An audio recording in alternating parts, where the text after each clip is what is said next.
Fala, tropinha que assiste meu canal. No vídeo de hoje, tropa, eu vou abrir caixas de 20 mil dimas, olha, ó. Olha, ó, um tanto de caixa, ó. Tipo assim, ó. Vocês não devem saber como é que faz isso aqui, ó. Olha como é que funciona. Na hora que, tipo assim... Para... Ah, nós roda aqui e na hora que tiver aquela bolinha é pra... Pera aí, nossa, eu não sei explicar. Pera aí, vocês vão ver. Deixa eu abrir aqui, ó. Vamos abrir as caixas. Eu vou ensinar a fazer esses negócios aqui. Ai, será que eu consigo, meu Deus do céu?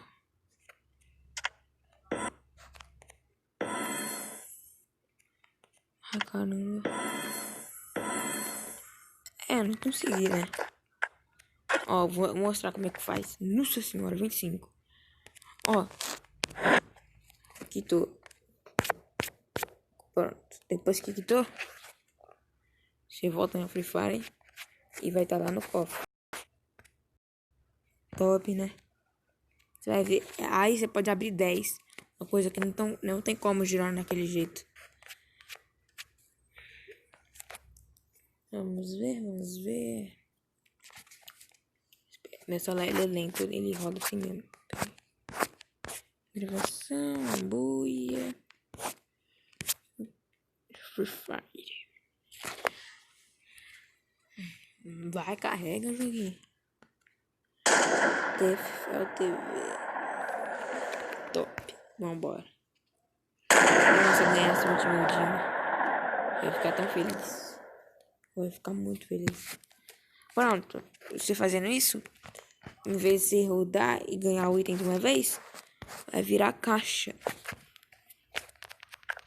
Peraí, vocês vão ver.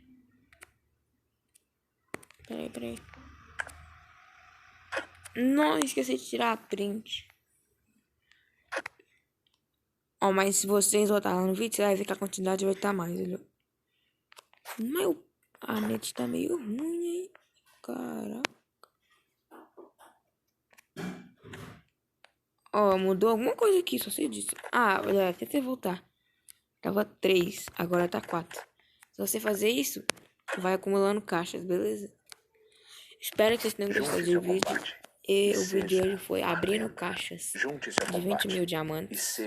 Valeu, falou e fui.